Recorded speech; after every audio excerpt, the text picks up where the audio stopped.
निश्चिते च जीव विषयत्वे यदन्ते ब्रह्म संकीर्तनम इति तदपि प्रकृत परामर्शार्थत्वा जीव विषयमेव।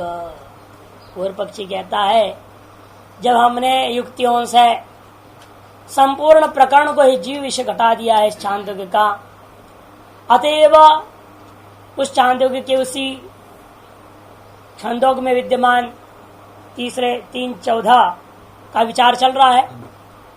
सर्वम खलविदम ब्रह्म से आरंभ करके और 3:14 में जो कहा ये तद ब्रह्म करके उपसंहार में जो दिखाई दे रहा है, अंत में ब्रह्म का जो कथन है वह भी जीव पर घटानी चाहिए। क्यों? तदपि प्रकृत परामर्शार्थत्वात् हेतु दे दिया, क्योंकि वह ब्रह्म शब्द भी प्रकृत जीव का ही परामर्शक है, अतएव जीव विषय में वह। इसलिए तस्मात् मनोमयत्वादिधर्म ही जीव एव उपास्य इत्यं प्राप्ते ब्रूमः। इसलिए मनोमयत्वादि धर्मों के द्वारा जीव ही उपास्य है, सिद्धांत हुआ। ऐसा पूर्व पक्षी अपने मत को रख दिया। तब सिद्धांती कहता है मुख्य कहते नहीं इत्येवं प्राप्ते ब्रूमः। परमेव ब्रह्म मनोमयत्वादि धर्मैरुपास्यम।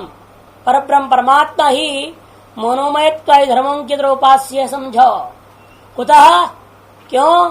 सर्वत्र प्रसिद्धोपदेशात्। समस्त वेदांत के शास्त्र में जितनी भी उपनिषदें हैं उन सभी जगह में हमारा लक्ष्य दो ही होता है, एक ज्ञेय ब्रह्म निर्गुण ब्रह्म और तो दूसरा उपास्य।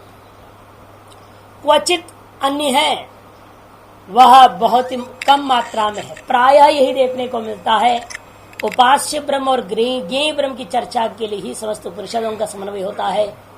यत् सर्वेषु वेदांतेषु, सर्वत्र व्याख्या करते हैं, जो समस्त वेदांतों में यत् प्रसिद्धम ब्रह्म शब्द से आलंबनम जगत कारण, जो प्रसिद्ध है क्या?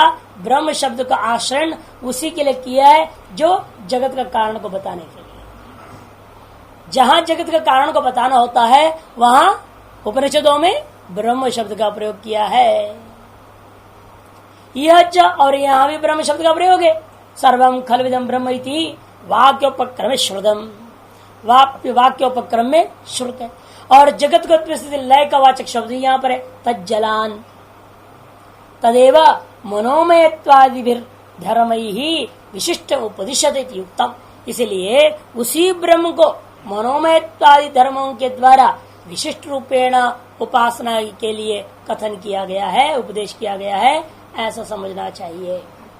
एवंच सति प्रकृत हान अप्रकृत प्रक्रिये न भविष्यतः। ऐसे मानने पर प्रकृत का परित्याग करना और अप्रकृत प्रक्रिया को आरंभ करना रूपी दोष नहीं होएगा। पूर्व पक्षी कहता है लेकिन हमने निर्णय कर दिया था उपक्रम जो वाक्य वो शम विधि का वाक्य है, ब्रह्म विधि नहीं है। वहां उपास्य ब्रह्म का विधान नहीं है, वहां तो शम का विधि है। ननु वाक्योपक्रम शम विधि विवक्षया ब्रह्म निर्दिष्टम न स्व विवक्षया इत्युक्तम। वाक्योपक्रम में तो शम का विधान करने की इच्छा से ही ब्रह्मादि का निर्देश हुआ, लेकिन स्वार्थ का बोध कराने के लिए, ब्रह्म शब्द का स्वार्थ बोध कराने के लिए स्वार्थ की विवक्षा से वह ब्रह्म शब्द का प्रयोग ही नहीं हुआ है। अत्रोच्यते कहते हम भी मानते हैं शम का विधि है, लेकिन शम मात्र का विधियां नहीं है। यद्यपि शम विधि विवक्षया ब्रह्म निर्दिष्टम, यद्यपि आपके अनुसार हम भी मानते हैं शम विधि की विवक्षा से ही ब्रह्म का निर्देश किया गया है, तथापि फिर भी मनोमयत्वादिषु उपदिश्यमानेषु तदेव ब्रह्म सन्निहितम भवति। आगे उपदिश्यमान जितने भी धर्म है उस धर्मों का अन्वय किस धर्मी में करोगे? या आकांक्षा होने पर सन्निधि प्रमाण आता है। यहाँ सन्निधि प्रमाण एक प्रमाण है ना इनके मत में, मीमांसकों का मत में, क्योंकि वो लोग वाक्यार्थ निर्णय करने में उन्हीं को लिया जाता है हर जगह, है कि नहीं? और वो लोग सन्निधि एक प्रमाण मानते हैं। सन्निधि भी दो प्रकार के होते हैं, पाठत सन्निधि और अर्थ सन्निधि। अनुष्ठान सादेश्यम कहा हुआ यहाँ पर। यहाँ पाठ सादेश्यता को लेना, मनोमयत्व धर्मों का अन्वय हमें किस धर्म में करना है ऐसे आकांक्षा हुई तो धर्मी ढूंढो, आगे पीछे कहीं सन्निधि में जो भी धर्मी का नाम आ जाए उसी के साथ जोड़ दूंगा। और आगे पीछे कहीं आसपास में जीव शब्द आया नहीं, न जीवावबोधक शब्द ही है, किंतु क्या है यहाँ ब्रह्म शब्द साक्षात श्रुत है। सर्वम कल्विदम ब्रह्म, फिर इसके बाद मनोमयम भारोपा कह दिया। इसलिए मनोमय भारोपा के लिए आकांक्षित जो धर्मी की आकांक्षा को शांत करने के लिए ब्रह्म शब्द ही सन्निहित, इसलिए उसी का उसके साथ अन्वय होगा।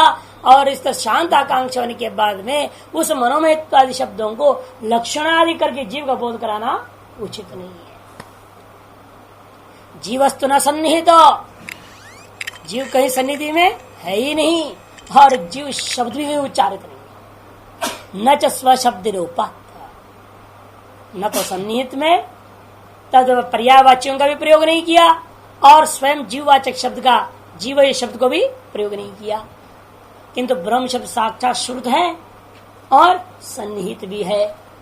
अतएव यहाँ पर प्रकरण उपास्य ब्रह्म का प्रकरण होने से मनोमयत्व धर्मों से विशिष्ट होकर के उस उपास्य ब्रह्म को उपासना करने का फल होगा कि शम की प्राप्ति, शम का विधान किया।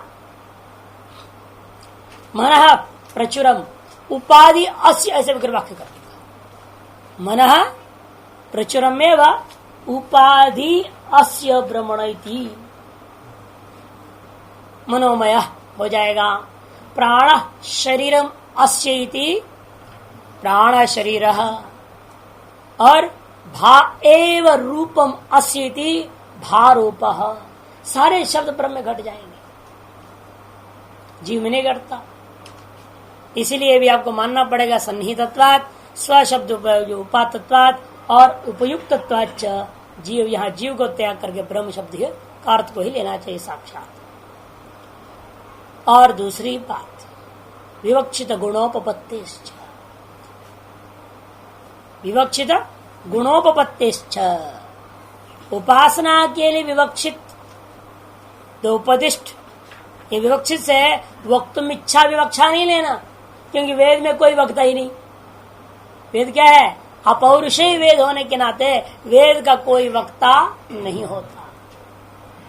अतः वक्तुम इच्छा, वक्ता की इच्छा, ऐसा अर्थ यहां विवक्षा शब्द का अर्थ नहीं करना, इसलिए कह दिया विवक्षित कर उपदिष्ट गुणोपपत्तिश्च। सत्य संकल्प तो भारूपत्वादि गुणों की जो है ब्रह्म में ही उपपत्ति होगी, समन्वय हो सकती है। अतः मनो में क्या है? ब्रह्म ही है, जीव नहीं। वक्तुम इष्टा पदार्था विवक्षिता, वास्तव में यही होता है व्युत्पत्ति। वक्तुम इष्टा इति विवक्षिता, बोलने के लिए जो इच्छित पदार्थ हैं उनको विवक्षित कहते हैं। अर्थात बोलने वाला होगा कोई, तब तो उसका बोलने के लिए इच्छित पदार्थ कोई न कोई होंगे। तो भाई इस तरह से विचार कर तो पौरुषेय हो जाएगा वेद। तब भाष्यकार कहते यद्यपि अपौरुषेय वेदे वक्तुरभावात् न इच्छार्थस्य भवति, अपौरुषेय वेद में वक्ता नाम का वस्तु हो नहीं सकता, अतः इच्छा संभव नहीं है। तथापि अपौरुषत्व का लक्षण मीमांसकों ने किया, सजाति उच्चारण सापेक्ष उच्चारण विषयत्वम अपौरुषेत्वम, सजातीय उच्चारण सापेक्षोच्चारण विषयत्वम पौरुषेयत्वम। यही तो परंपरा है। गुरु ने उच्चारण किया, वो उच्चारण किए, सजातीय उच्चारण आपने की, तो आपने जो अपने शिष्य को पढ़ा था, आपके उच्चारण के सजातीय उच्चारण अगला कर रहा है। अनादि काल से सजाति उच्चारण सापेक्ष उच्चारण शिष्य करके श्रुतियों को प्राप्त किया है। और कालिदास जी बना रहे हैं, वो श्लोक पहले कभी था ही नहीं, या कोई और कवि बनाया है तो पहले से विद्यमान नहीं थे। इस सजाति उच्चारण की अनपेक्ष उच्चारणवत्तम पौरुषेत्तम हो जाता है, और सजाति उच्चारण की सापेक्ष उच्चारणवान जो वाक्य होते हैं उन वाक्यों का पौरुषेय वाक्य कहा जाता है। इसलिए वेद पाठ आदि करते हैं तो थोड़ा सा भी त्रुटि हो जाए वो आचार्य टोकेगा नहीं। ध्यान से सुनो हमारा उच्चारण, हम कैसे जैसे उच्चारण करो वैसे ही आपको उच्चारण करना है, थोड़ा सा भी इधर उधर नहीं होना चाहिए। उत्तर भारत के पंडित थोड़ा समझौतावादी लोग हैं, थोड़ा बहुत इधर उधर तो चलेगा चलेगा बोल देते हैं, करो करते करते हो जाएगा बोल देते हैं, वो गलत ही रह जाता है, वो गलत परंपरा ही चालू हो गया। वहां दक्षिण में पंडित लोग बड़ा कठिन है, थोड़ा सा भी इधर उधर हुआ कट रोक देते हैं, नहीं विलक्षित वही अपभाषित वही कहेंगे, क्या तुमने जो गलत सलत उच्चारण कर रहे हो।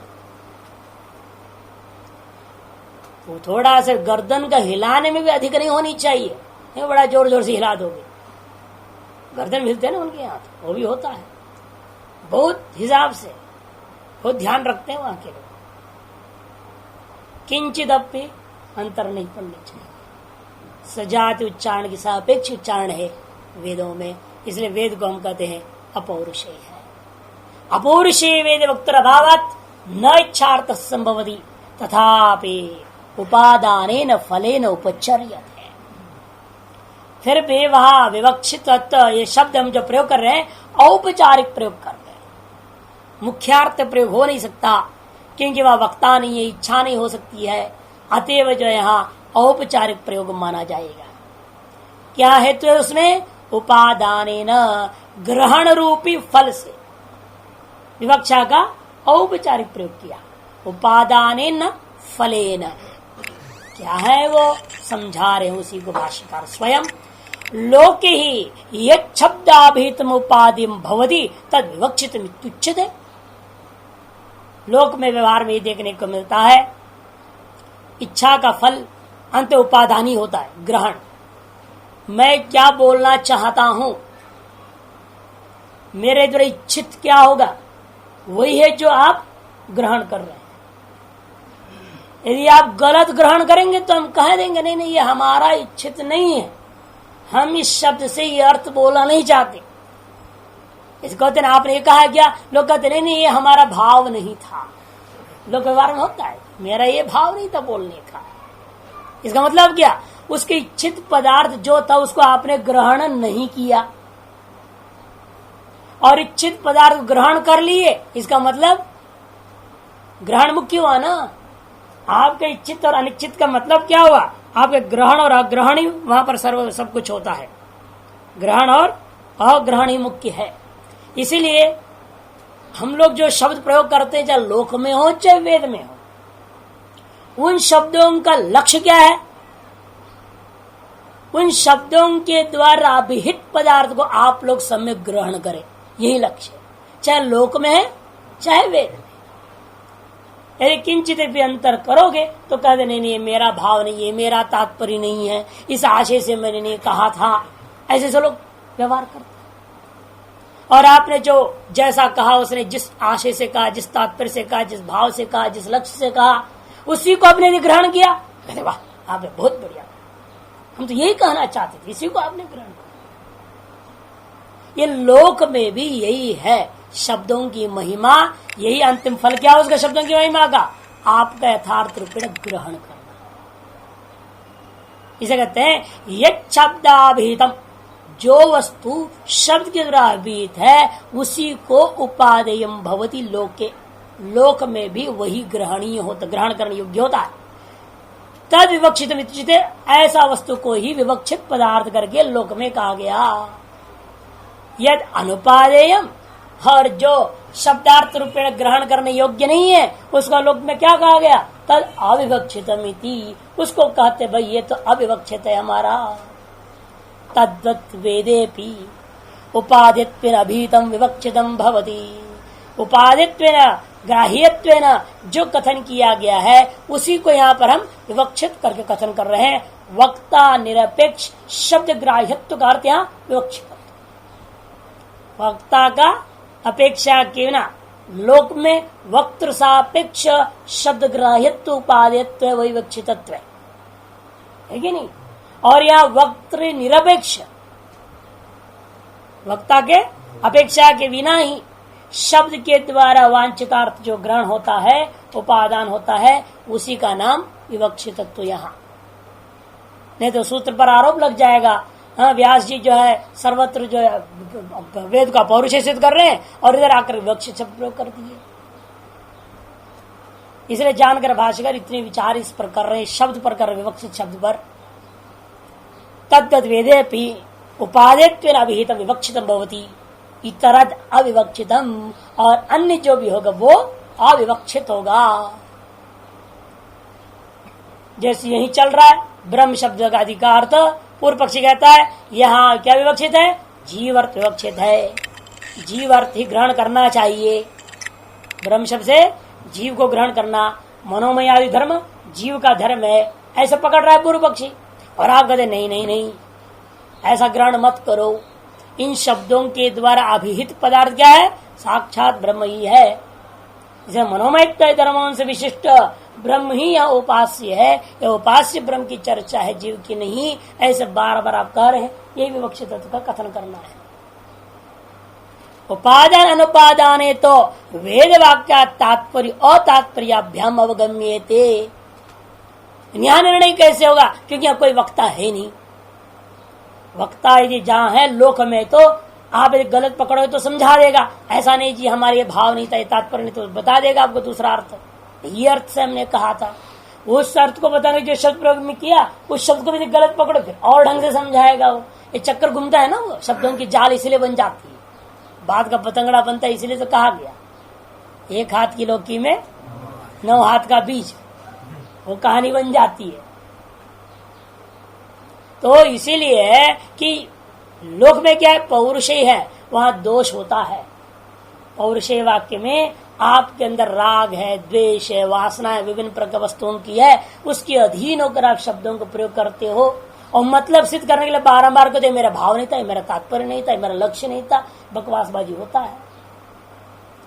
कहा और काम बिगड़ गया तो क्या करें, अरे मेरे भाव नहीं था, आपने तो सब उल्टा उल्टा पकड़ के सारा काम बिगाड़ रहे हो, ऐसे उल्टा उस पर सवार हो जाए।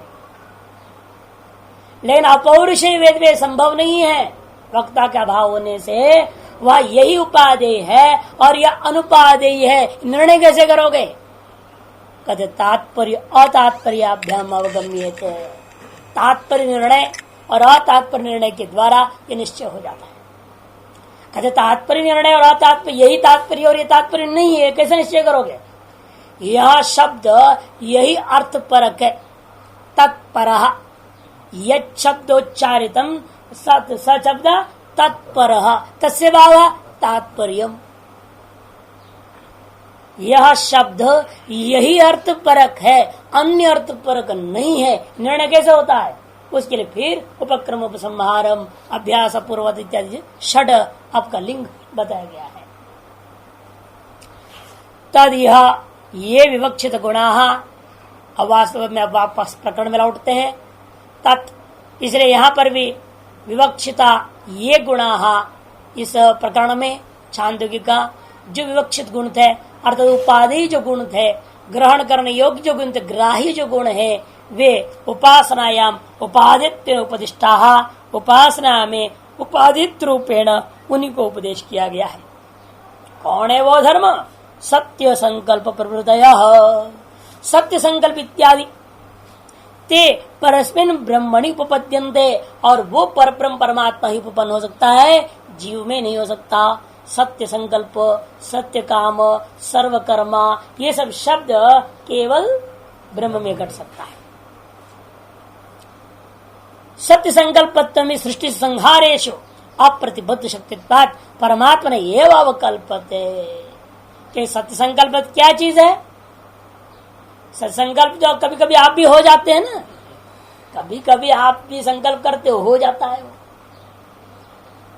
एक महात्मा था, वो बड़ा विलक्षण ओंकारेश्वर में, वो कहता था महाराज हम तो सत्य संकल्प है। मैं कहा कैसे हो भाई, कहीं जिस दिन मैं निश्चय करता हूँ आज मेरे को भंडार का पर्ची मिलना चाहिए, उस दिन मिल जाता है। बता मैं सत्य संकल्प हुआ या नहीं हूँ। मैंने कहा बस इतने से अपने आप को सत्य संकल्प मान लिए, कुछ और भी तो संकल्प कीजिए, देखिए वो संकल्प सत्य होता है कि नहीं होता है। और क्या संकल्प करूं, मैंने आपकी मर्जी, इसको छोड़ के अन्य किसी भी विषय संकल्प करो, हो सकता है क्या। तो फिर बहुत सोचा, फिर दूसरा दिन मेरे से मिला और कहता है महाराज हम एक संकल्प करके देखेंगे। क्या संकल्प करोगे। मैं कुटिया का महंत हूं, ऐसे संकल्प करूंगा, कुटिया का महंत बन जाऊं, इसके लिए मैं संकल्प करता हूं। मैं कहा चलो नर्मदा जी पे ले गया, जल लो, संकल्प करो। वहां से मानस कर रहे थे, यहाँ तो पूरा विधिवत कर रहे हो, तो सत्य होना चाहिए ना, तो सत्य संकल्प है, तो चलो बैठो। हो गया संकल्प के आ गए। हफ्ता भर भीतर पूछा, कहीं से कुछ कान में कुछ बात पड़ी, कुछ हुआ गतिविधि इस मामले में? महाराज 7 दिन बीत गए, हमारा संकल्प तो विफल हो गया। वो तो भंडारे के परिचित संकल्प करता, आधे घंटे के अंदर उपस्थित हो जाता था। अरे ये 7 दिन बीत गया, कोई उपस्थित नहीं हो गया। कहने वाला कि आओ महाराज हमारे यहाँ महंत बन जाओ, हमारे कुटिया को संभालो, कोई कहने वाला ही नहीं आया। 7 दिन बीत गए। मैंने कोई बात नहीं, और 21 दिन देख ले, पूरा 1 महीना देख ली, क्योंकि थोड़ा विशेष संकल्प है ना, तो बड़ा है मामला ये, तो कुछ दिन लग सकता है। कहते ऐसा तो होना नहीं चाहिए। मैंने देखो ऐसा मत सोचो, क्यों ब्रह्मा जी ने सृष्टि ऐसे थोड़ी बनाया, कितना तप करना पड़ा, तब उसके संकल्प से सृष्टि हुई। तो आप भी तप कीजिए ना, आपका संकल्प सिद्ध हो जाए, तो तभी तो सत्य संकल्प मान लूंगा। चलो 1 महीना, ये छोटा सा काम है ना, कोई संसार की बात तो है नहीं, एक छोटी सी बात है, कुटिया का महंत होने वाली बात। चलो 1 महीना इसकी तपस्या मान के चलते हैं ना, ठीक है। वो बड़ा खुश हो गया, रोज जाना अपने नर्मदा जी बैठ के जब करता था खूब। महाराज जी ने बोला कि उनसे पूछे, क्या बात है भाई, आजकल बड़े तपस्या मन लग रहा है, जब तो बड़ा अलग कर रहे हो। और रावण जी महाराज बड़े आनंद से लेते हैं, तो क्या बात है? तने का वो धर्मानंद जी ने लगा दिया किसी काम में, तो उसे लगा। फिर हमसे पूछे क्या बात है? मैंने कहा ऐसे ऐसा अपने आप को सत्य संकल्प बोल रहा था, उसको समझाना चाह रहा हूँ, अभी तुम ब्रह्मज्ञानी हुए नहीं हो। अब क्या बताएं, सीधा कहूंगा तो मानेगा नहीं, तो इसलिए उसको बताना पड़ेगा। जिस दिन ब्रह्म ज्ञानी हो जाओगे, ब्रह्म हो जाओगे। जब ब्रह्म हो जाओगे तब तुम सत्य संकल्प होगे, उससे पहले तो हो नहीं सकते। असीधे कहूंगा तो बुरा लगेगा उसको, इसलिए हमने उसको लगा रखा, उसको करने दीजिए। महीना भर कम से कम, जब तब तो कर रहा है ना, अच्छा तो है, लगा है। 1 महीना हो गया, बहुत दुखी हो गया, कुछ भी असर ही नहीं हुआ, कोई चर्चा तक नहीं उसके सामने, कोई कहना तो दूर है, उसको खुद को कहीं खाली हो गया सीट, इतना तो पता चलता, वो भी नहीं। बहुत परेशान। तो फिर हमने उसको महाराज जी के पास ले गया। महाराज जब भी इसको समझा, तब उसको समझाया तो उसको समझ में आई कि भाई हमें अभी बहुत मनन निध्यासन करना बाकी है सत्य संकल्प ब्रह्म होने के लिए। तब समझ में आई। इसलिए जो कहते हम ब्रह्मास्मि, हम तो सुन लिया हम ब्रह्म हो गए, उनको ये कहता हूं थोड़ा संकल्प करके तो देखो, क्या तेरे पास आ सकता है कुछ माल पानी भी? तो संकल्प करो आज 24 घंटे 500 रुपये आनी चाहिए। आता है क्या? नहीं आया। फिर तो लौकिक संकल्प भी तुम्हारा सत्य नहीं हो रहा है, तो पारमार्थ संकल्प कहां सत्य हो रहा है? तेरा कोई संकल्प सत्य नहीं हो सकता। तो इसीलिए यहां पर कहते हैं सत्य संकल्प का लक्षण क्या है? छोटा मोटा काम नहीं, सृष्टि के संसार का सृष्टि स्थिति संहार करने में अप्रतिबद्ध शक्तित्वात्, अप्रतिबद्ध शक्ति होनी चाहिए। कोई रोक टोक नहीं, जो संकल्प किया वो हो जाए। पूरा सृष्टि बनाना चाहो तो बना दो, नहीं सृष्टि बनाना चाहे बना दो। विश्वामित्र ने बनाया, गधा बैगन वगैरह सब बना डाला, नहीं सृष्टि बनाते गया, वो सामर्थ्य था। और यह आपका सामर्थ्य कुटिया का नहीं है, तो कह को मानेंगे आप कुछ तपस्वी भी है। हाँ साधु है, लाल पहन लिए, इतना ही कह सकते हैं। नहीं, वेशवशात साधुत्व, नहीं तो गुणवशात साधुत्व, तो मानना पड़ेगा। और ये यथार्षि संकल्प सत्यता प्रतिबद्ध शक्ति तो कहां संभव है? जीव में संभव है क्या? कहते नहीं, परमात्मा एव अवकल्पते, परमात्मा के अंदर ही समस्त जगत के कारण होता, परमात्मा के अंदर ही यह संभव है, यह गुण, और अन्य में संभव नहीं है। परमात्म गुणत्वेन च अय आत्मापतपात्मापित्र सत्य काम सत्य संकल्प इति आकाशात्म इत्यादि न आकाशदात्मास्यत्यर्थः।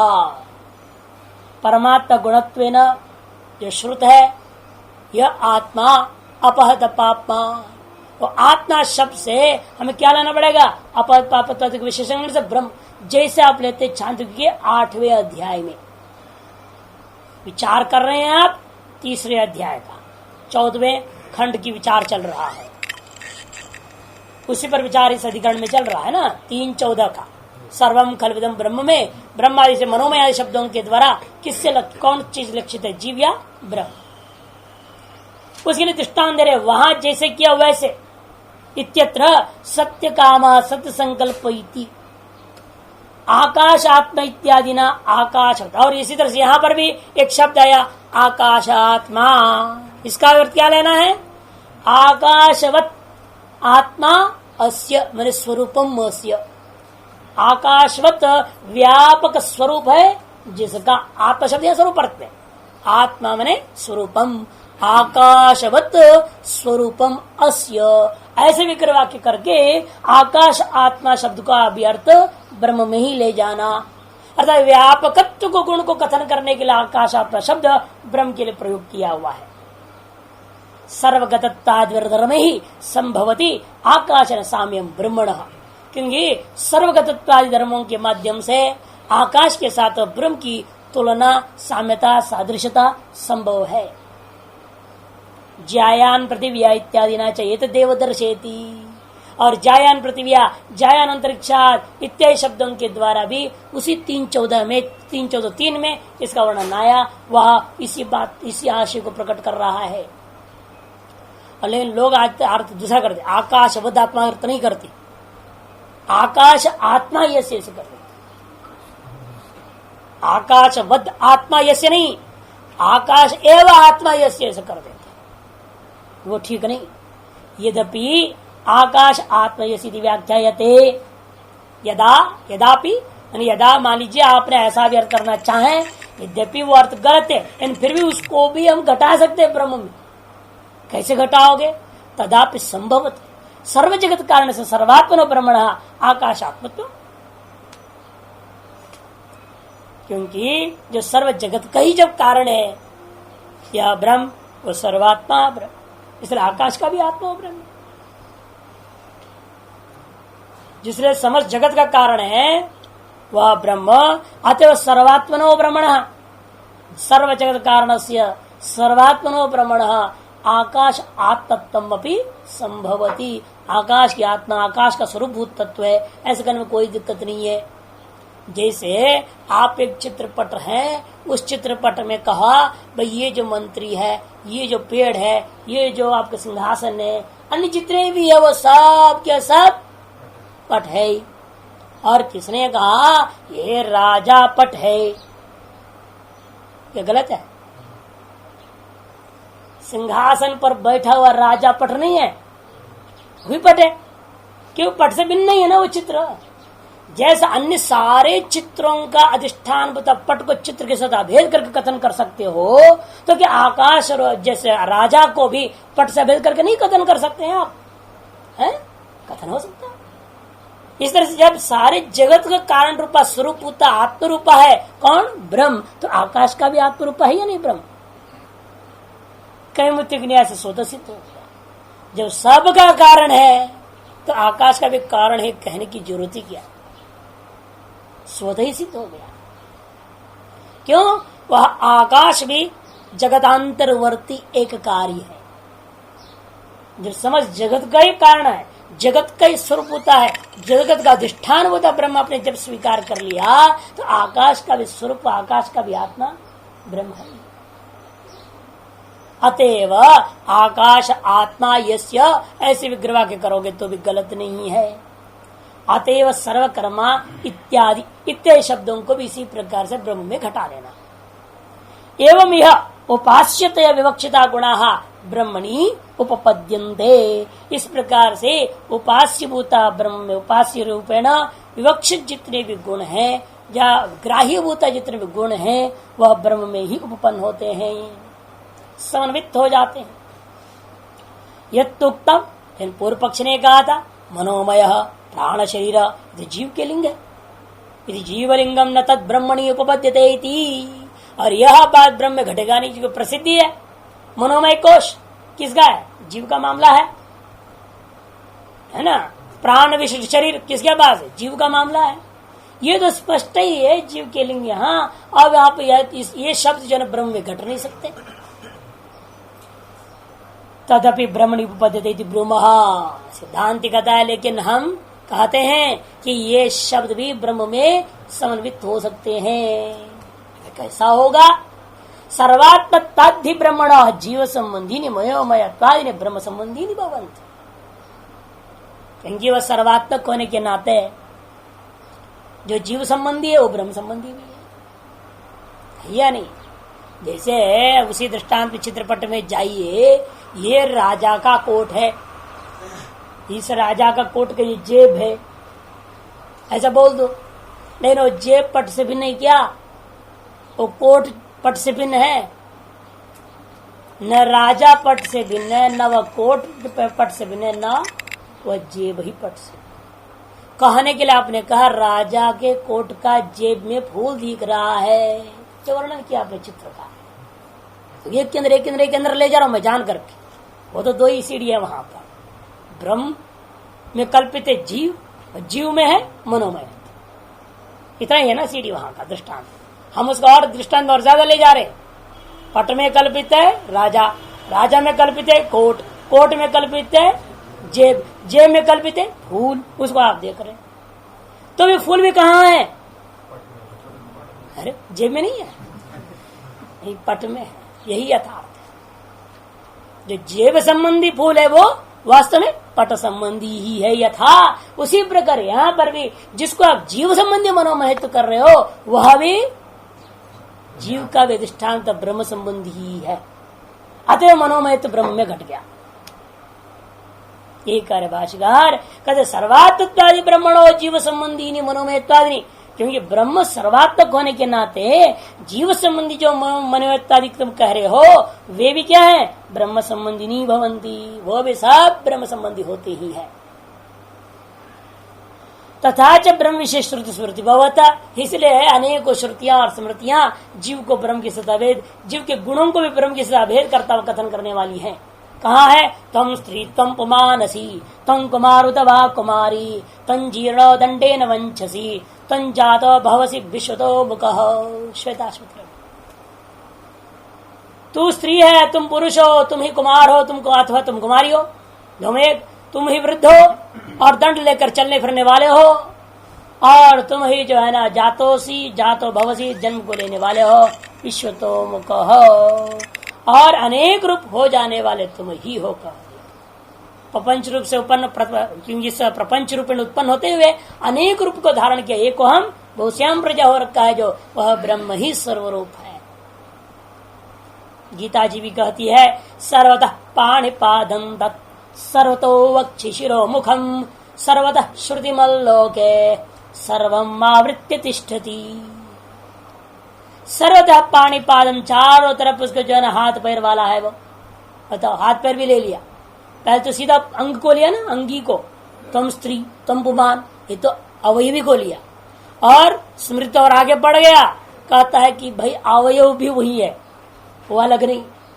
पाणिपादम अक्षिशिरो मुखम श्रुतिमच्छ यत् किंचित तत्सर्वतः तत्सर्वम् आवृत्य तिष्ठति। तो इस प्रकार से सब कुछ को वही आवृत करके स्थित रह रहा है। फिर उसने कहा ना, वहां तो मन नहीं प्राण नहीं कुछ नहीं बोला है। मुंडो को उपनिषद दिखाया था ना पूर्व पक्ष ने, अप्राणो ह्यमना शुभ्र, वो कैसे घटेगा? कहते भाई वो देखो, तुम प्रकरणों को खिचड़ी मत किया करो। वो निर्गुण प्रकरण का मंत्र है, उसको तुम घुसा रहे हो सगुण प्रकरण में, दृष्टांत ला रहे हो उसको, ऐसा मत करो। जहां सगुण प्रकरण है वहां पर कहा जाने मन वाला है, वो हाथ वाला है, पैर वाला है, सब वाला है। वो निर्गुण प्रकरण आया, क्या बोलते? अपाणिपादो जब अनुग्रही था, बिल्कुल अलग मामला है। अब उसको इसको मत खिचड़ी करना।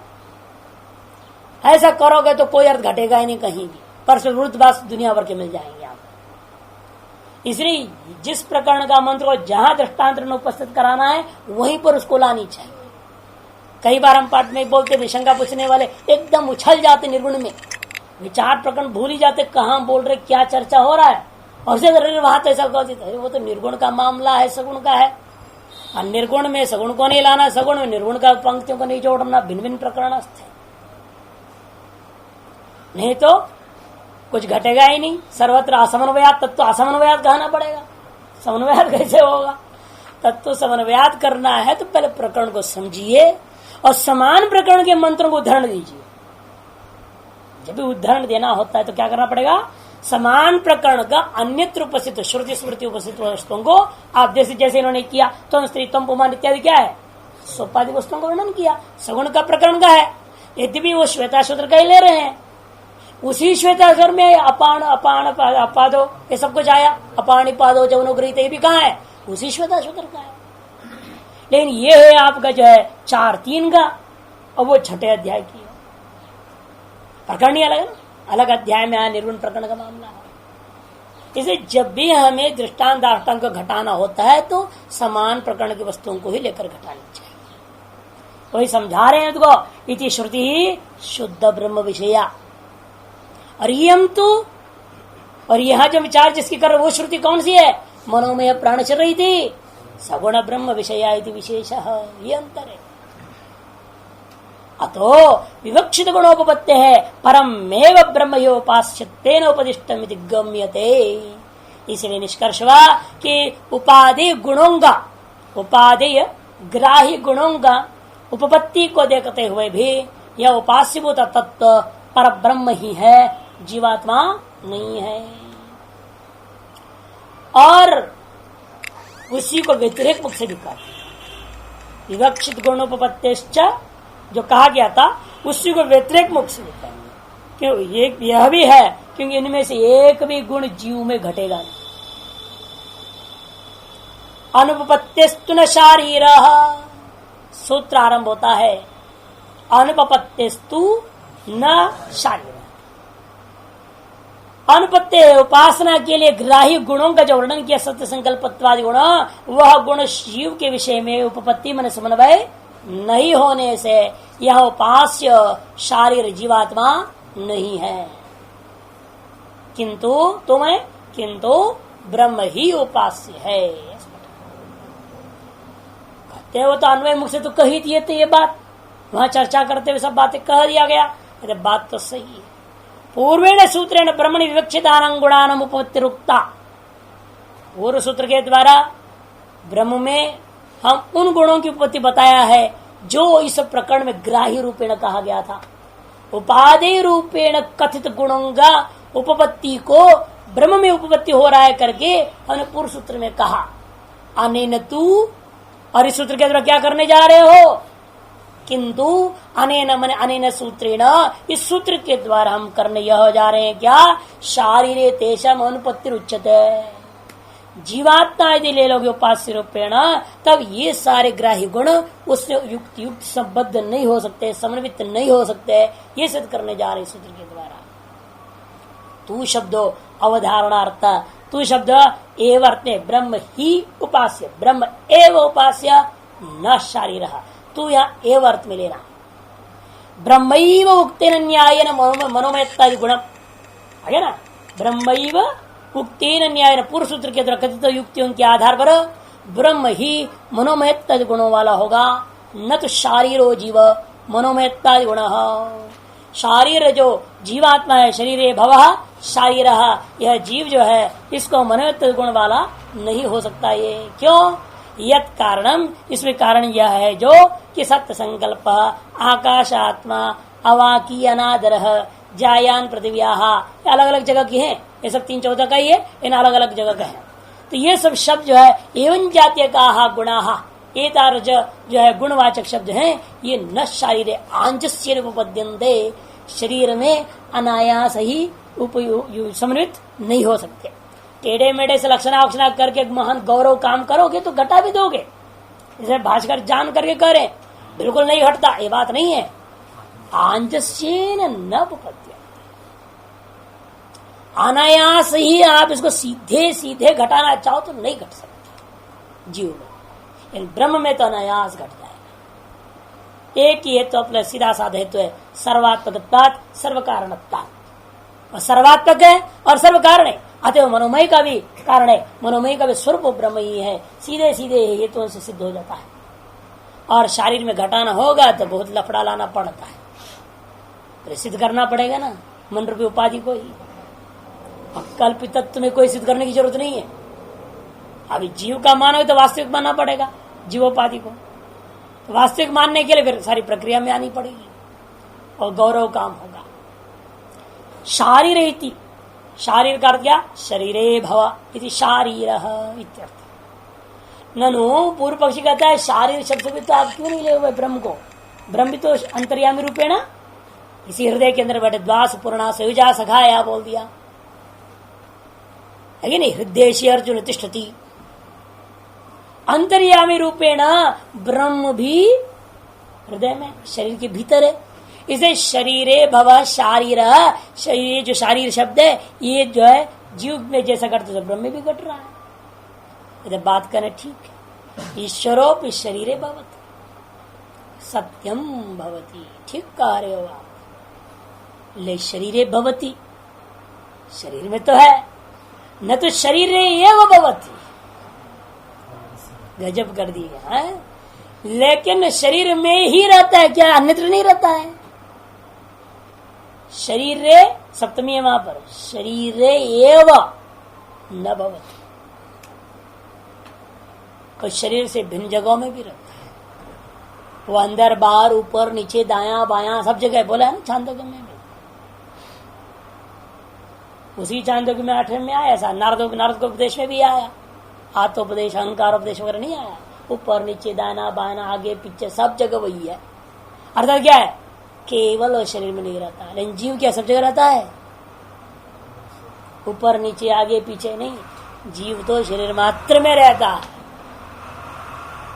यही अंतर है, क्योंकि बुद्धि भी उपाधि को लेकर जीव है, और बुद्धि का हवा में रहेगा बाहर, कि शरीर के भीतर ही रहेगा, वो बाहर रह नहीं सकता वो अकेला।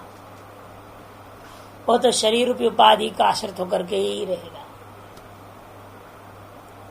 इसीलिए जीव तो शरीर मात्र में रहने वाला वस्तु है, और ईश्वर शरीर और अशरीर सर्वत्र रहने वाला वस्तु। इसलिए ईश्वर का शारीर प्रयोग करना उचित नहीं। सत्यम शरीरे भवति, शरीर में होता है उसका हम इनकार नहीं करते, जो सर्वत्र तो शरीर में भी है ही, इसलिए हम उसका इनकार थोड़े करेंगे। अतः करें सत्यम का अर्धांगीकार में शरीर में है, ये बात हम निषेध नहीं कर रहे हैं। तू मने किंतु शरीर एव इति न भवति, शरीर मात्र में ऐसा हम नहीं मानते। जायान पृथ्व्या जान अंतरिक्षात आकाश सर्वतश्चरित्यः इति च व्यापित्व श्रवणा, छांदोग्य गौड़पादी कारिका आकाश सर्वगतश्चरित्य मांडुक्य कारिका है। इति च व्यापित्व श्रवणात, ऐसे व्यापित्व का श्रवण हो गया है। जीवस्तु शरीर एव भवति, और जीव तो बेचारा शरीर में ही रहता है, बाहर रह नहीं पाता। तस्य भोगाधिष्ठानात् शरीराद अन्यत्र वृत्ति भावात, कि भोग का अधिष्ठान शरीर से अन्यत्र उसकी वृत्ति नहीं होती है। अतः यह प्रकरण ब्रह्म का ही हो सकता है, जीव का नहीं।